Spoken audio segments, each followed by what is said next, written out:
Hello and welcome to Cartoonist Kayfabe. My name is Jim Rugg, I'm Ed Piskor. I'm Chris Pitzer. and we are going to look at another unique item from the Chris Pitzer library, the portfolio of underground art.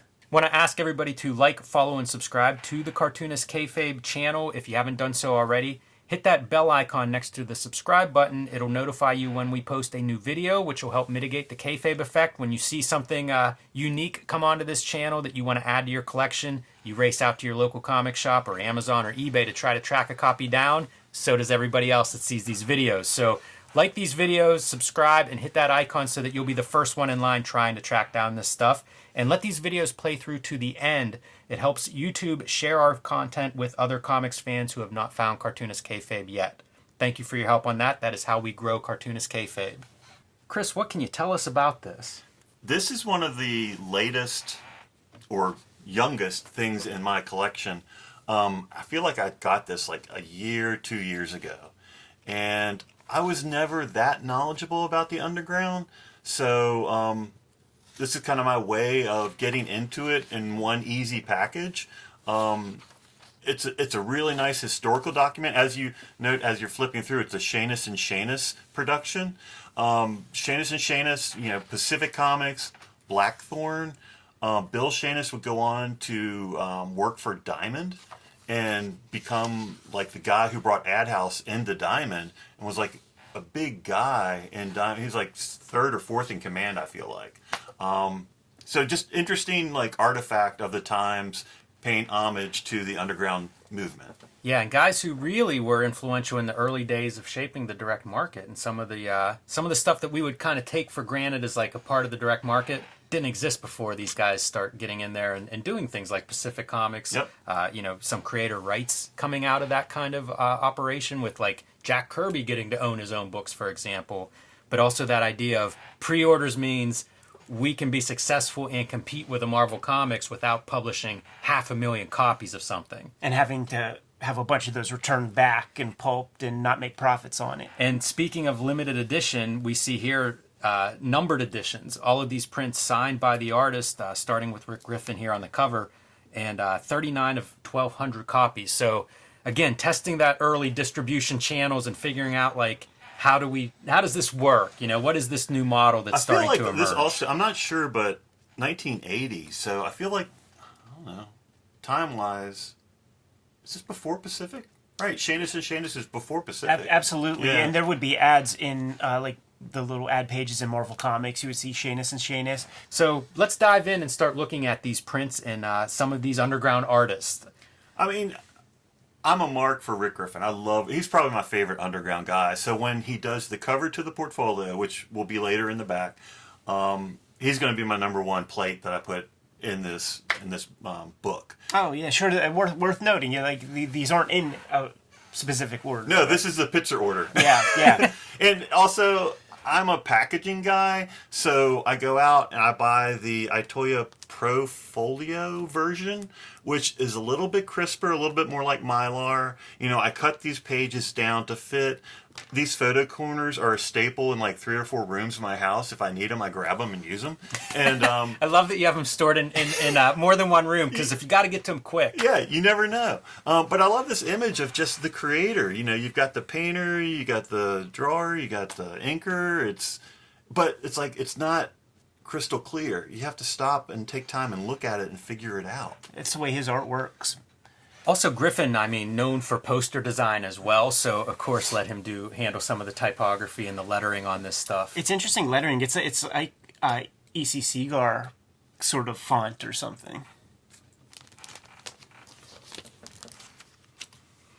When you put this together, Chris, did you consider just having the art on one page per spread? No, I don't know. For some reason, I like the double spread. But anyone who knows anything about portfolios, you get a number of these plates in an envelope. Sometimes there'll be an additional sheet that is signed. Not every plate will be signed. So this is nice that every artist is signing this. But this is one of, I feel, my better portfolios. So this is why I put it in, a showcase where I can open it up, flip through it easily, instead of having to open the actual envelope and pull these plates out to look. So this is, in my mind, a prestige collection. Yeah. I love how these artists are all signing differently too. Guy Caldwell here with, it looks like a ballpoint pen maybe.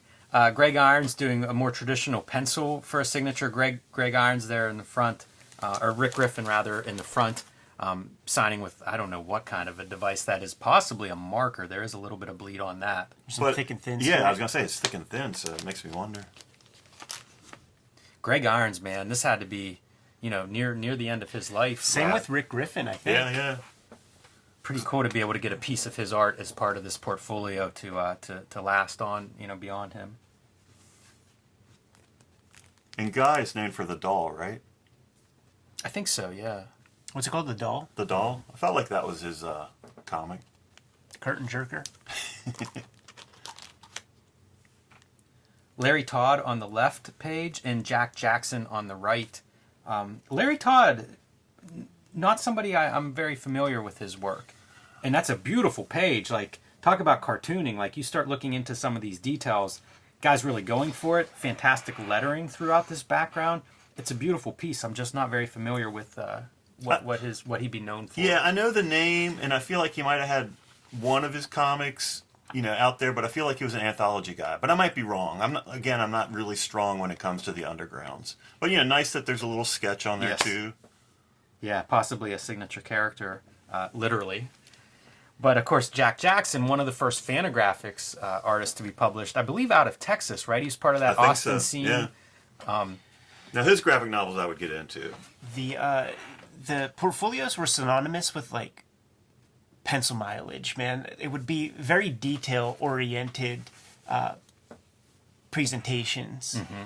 I think of that with a number of these underground artists, maybe right or wrong, but I think of, I guess, a lot of the San Francisco underground artists that would go on and do posters and things like that as being these like super graphic virtuosos. So when you get one image, it means you can kind of lean into it. It's not something that you're going to have to draw this over and over in panels. Like, you just go for it. And the other part is you're putting it on a better press with better paper, so the reproduction should hold up. Yeah, Whereas all of like these newsprint, you're not going to see all fine that marks stuff. and Yeah. pointillism and stuff. It's not going to dot gain and turn into just a black mass on newsprint.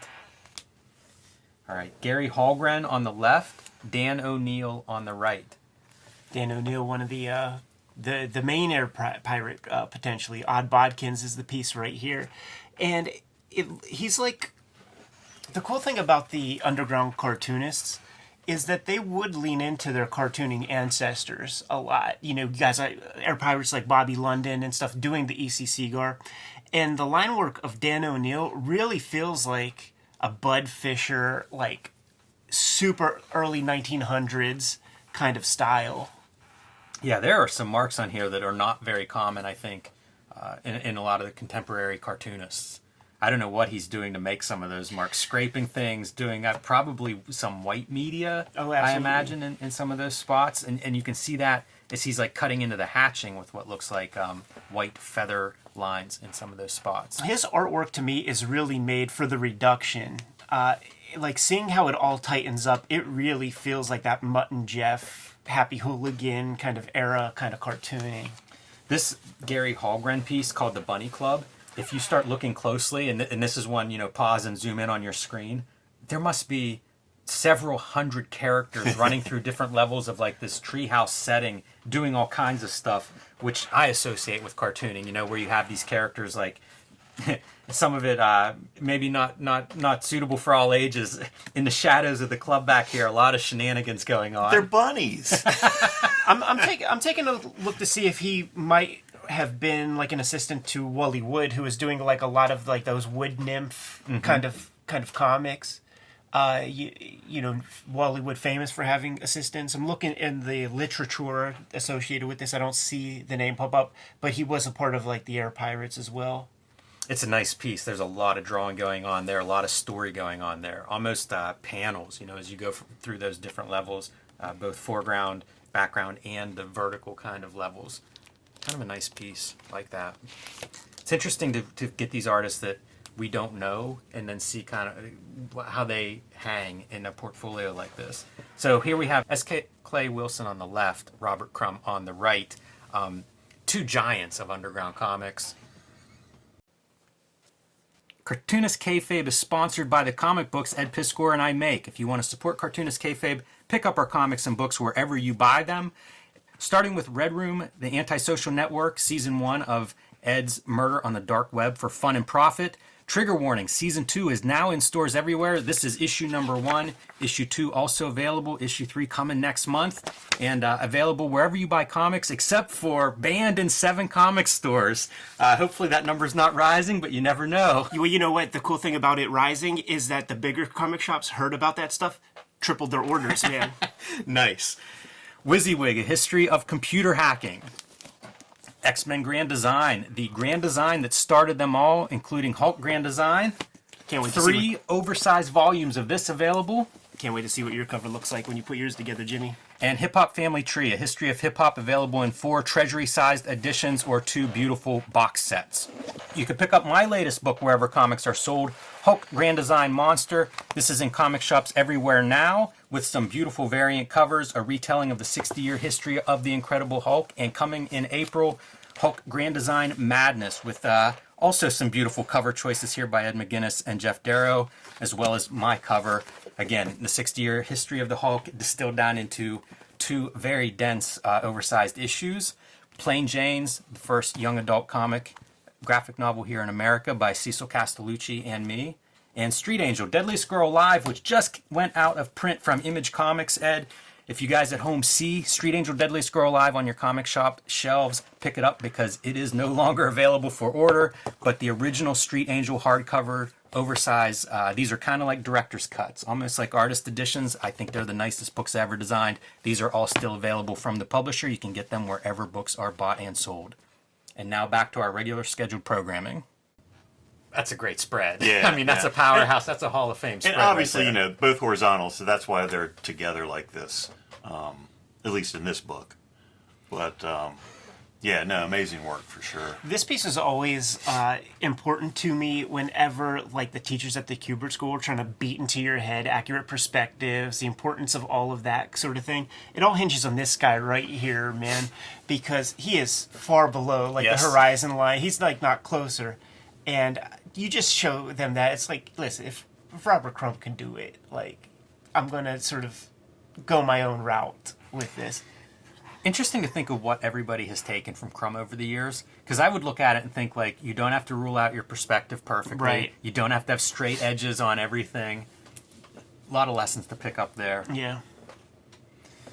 Dude, S. Clay Wilson, I look at this and I think, is he drawing it this big and reducing it? The amount of information on this page. And he's been doing that for, 2 decades at this point that this piece was created. And I think it looks pretty good, right? It looks amazing. However, when we go to the book, let's see if I can find it. More towards the end. Is it towards the end? Yeah. So this book is actually a nice little, behind the scenes info about each artist, but also how the project came about. But this final paragraph, Shanus and Shanus would like to note that S. Clay Wilson does not approve of the choice of paper stock on his plate. Which is sad, but I don't see any problems with it. Yeah, I wish there was a little bit more detail of what he objects to on this. Because it, I'm looking at it from a couple of inches away and I can tell you the lines look great. I don't see like an obvious dot gain or bleeding anywhere, so I am curious what he's unhappy with. There is a different tactility that like if you're not used to it, maybe it is jarring because like you look at it, it is that kind of like linen, professional diploma paper. It's not flat. Yeah. The other thing that you look closely at this, we often speculate on what kind of pen are they using or how are they getting those lines. The line work is so fine on this. Like to do that much cartooning in this space, it's a very fine drawing utensil that he's using. These guys are known for their, the underground dudes, especially the Zap crew, known for their chemical endeavors and stuff. I was watching, I forget if it was a documentary about the Sex Pistols or the Clash, where they were talking about like certain drugs are okay for certain types of instruments. Like you want to upper for your drummer or something. So like what is the chemical that you take that will sit you down and just focus and draw something like that? Did they have Adderall in the 60s? I don't know, man. Is that trucker speed back in the day? Yeah, maybe? right. Yeah. The hillbilly Heron. All right, Rand Holmes on our left here and Rory Hayes on our right. By the way, see our video on Rory Hayes, one of the underground artists that we have done a little bit of a feature on, a deep dive on, and Rand Holmes. Any insights into the pairings and how you ended up arranging these? Does it follow the book guide? It's just I think my what do I like, and there's no scientific method. Okay. Yeah. Intuition. Right. Intuition, vertical, horizontal. That makes sense. And I mean, I guess also it's like, again, I'm not really familiar with these two artists until lately, and so that's my personal take or editorial. And once again, Rory Hayes wouldn't be long for this world after this set is constructed. Yeah, Harold Head being probably one of Rand Holmes' better known characters in books. I always think there's like that oversized version of that book, which stands out in my head because you don't see that many of those. But also edgy. comic book size available. He's being Beautiful edgy. line work. You know, you see the feathering in the shadows, but also on the side of the plane and everything. I always think that he would be like a good inker in comics. So, like, he draws the way I think like inkers might draw if they were also pencilers. Yep. You know what I'm saying, man? Because it's all a little off. Yeah, It's all a little static. man, the control though on those lines, really impressive. And Rory Hayes, very young cartoonist who also passed away very young, unfortunately. Not sure when he passed, but this may be nearing the end of his life, unfortunately. But a visionary kind of cartoonist. Like, you think of like Underground as like a title for a bunch of books, but Rory Hayes was totally different than everybody else. For sure. Not just in the Undergrounds, but anywhere in comics. And his piece shows it. You know, it's we don't see any other cartooning like that in this collection. Yeah, and the main sort of underground guys, they all have nothing but good stuff to say about this work. It's extremely original, as our video shows. You know, whenever we go through some of his books and comics, it's definitely a unique vision that he brings to comics. Which, again, I say it every episode. I feel like that's my favorite stuff in comics. Like, show me the thing in your head that I can't see anywhere else. Rory Hayes is the personification of that. That's got some of the Zap crew representing. Robert Williams on our left.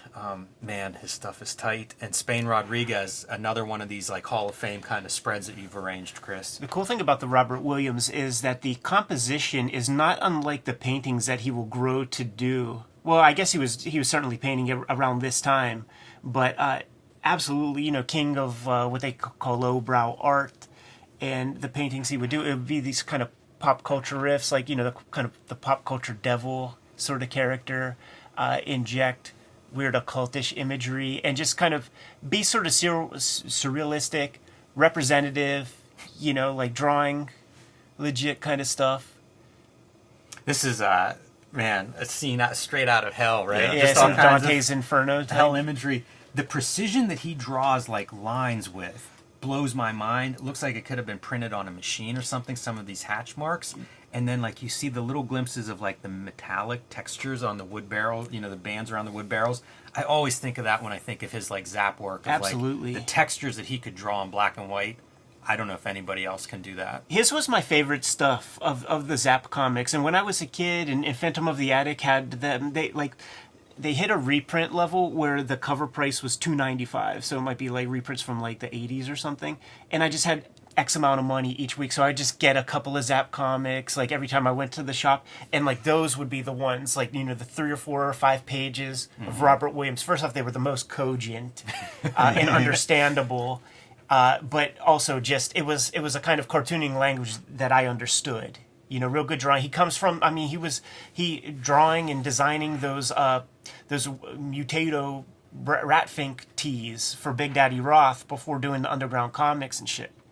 Another one of these guys who's really interesting, and that like his paintings are every bit as fascinating as the ink work. Yeah. It's so, I'm so impressed when I see guys who can do that can do both bodies of work at equal high levels. Not that many of them, but Robert Williams, one of those guys. And Spain Rodriguez doing Trash Man. Again, see our video on Trash Man, one of the great underground comics. Love seeing this print because of everything he's bringing to it. All these different screen tones, his usual mark making, but this is Spain Rodriguez. I mean, this is unmistakable. He understands print too. Yeah. I look at this and I love this graphic area. absolutely. I think that he probably drew this close to size. He's using the zipatones that he by now knows that he cannot use on his comic pages and Right. reduce down. This would not show up. This would turn into black. So he's got the stuff sitting in his studio, put it to use. And he also has the ones with the dots that are so far apart that that's also not valuable. You know, so he's just playing around with like the scraps that he has around. Interesting mark making with this Yeah. like cityscape. And I do love the lack of holding line with these hatch marks to kind of sell you on the shape of the character's legs and things. I'm not positive, but it makes me wonder if he's the only one that used Zipatone for this portfolio. Yeah, that's what the thing that was remarkable to me. Like, surprising that they didn't like give some duotone, like the Great Irons piece, like Yeah. one of the great duotone artists, but he decided to go hokusai on us with his print. So this would be the placeholder for the book. The book goes in there. Just some names that, put this together. We got Shanus and Shanus, Bill Shanus, Steve Shanus, David Scroggy, who, became a player with Pacific Comics, and then later Dark Horse in their merchandising department. Just a guy who's been in comics, for a really long time. Rick Griffin did the cover.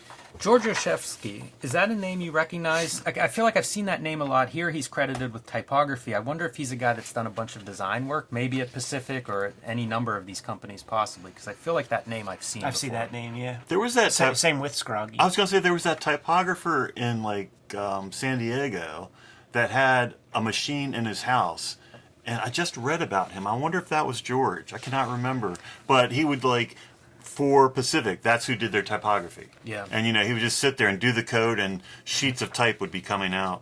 Yeah, everybody at home's going, what are you talking about? Is Yeah, that just that like right? Adobe? Right. Well, see, it's a really nice little book. It is Yeah, a great book, and I I like that it's number stamped too as part of the set. I love the portraits. There's Yeah. never much opportunity to see what a cartoonist looks like. Rust. Uh-oh. I don't know how you're storing that, but you need to check that climate control. Look at that photo. Rory Hayes. Also, you know what, by the way, shouts to Drew Friedman, who's going to have this forthcoming book of underground cartoonist portraits that is up for pre-order right now. Fantagraphics, get us some copies of that thing, man, because we're going to have to go through those and probably have similar conversation once we go portrait by portrait. The cover is stunning. Robert Crumb with X-ray specs. I asked Drew, dude, there's a border, like a weirdo type border around with all the underground characters, like all the famous ones. Is this some kind of, did Fantagraphics make that? He's like, no, I placed and redrew all Amazing. of those pieces in the style of the artist. There's a Bill Griffith Zippy. There's a Fritz the Cat. That's nice background on how this project actually comes together. Second paragraph. The underground artists are difficult people with whom to work. Go ask the Fantagraphics people who put together the complete Zap. You notice you don't see a Victor Moscoso piece in here. Boy, and they double down. Well, This no, is and that's not what they opinion. say, yeah. This is fact. They say there are many fine underground artists, who work as not represented. Richard Corbin, Art Spiegel, and Victor Moscoso. So, Wow. yeah. Yeah, like Gilbert he, Shelton. Like he really hangs his whole hat on his Zap days and is very proprietary over that stuff, and it really serves you well when you're dealing with publishers who might be making a couple extra copies without you guys knowing. Like he's very proprietary that way, but keep it moving. Oh, and then finally the portfolio itself. I think there were 2 editions, a gold and a silver. Yeah, that's a nice embossed and I guess a foil Yeah. on top there. Well, a shout out to the comic retailer who put this up for sale, pulling it out of his archive. You know who you are, but I'm not going to mention you because you might be my honey hole. And maybe I want to come back and do some more digging.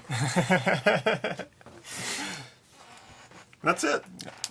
Fantastic, Chris. Thank you so much for bringing this on by. You are our honey hole. Right, Chris, can you drop a plug, man, and we'll get the heck out of here. AdHouseBooks.com. Kayfabers, like, follow, subscribe to the YouTube channel. Hit the bell. We'll notify you when new vids are available. What's out there, Jimmy? Hulk Grand Design Monster, #1 in better comic shops everywhere. Hopefully they ordered enough and haven't sold out yet.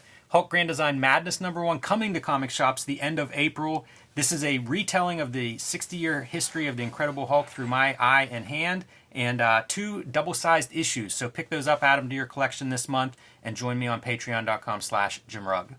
Red Room Trigger Warnings, issue 1 and 2 on the stands today. Murder on the Dark Web for Fun and Profit is the name of the game in Red Room Comics. Banned in 26 countries, banned in 7 comic shops. But you could order those comics at the link in my link tree in the description below this video. My Patreon is there also, where you can read these comics before they hit paper. $3 for the archive there. More than 200 pages of comics up there as we speak. Jimmy, what else do we have out there? Subscribe to the Cartoonist Kayfabe newsletter at the links below this video, and you can find Cartoonist Kayfabe t-shirts and merchandise at the links below this video. Give them those marching orders, dude. We're going to be on our way. Read more comics. That's a wrap.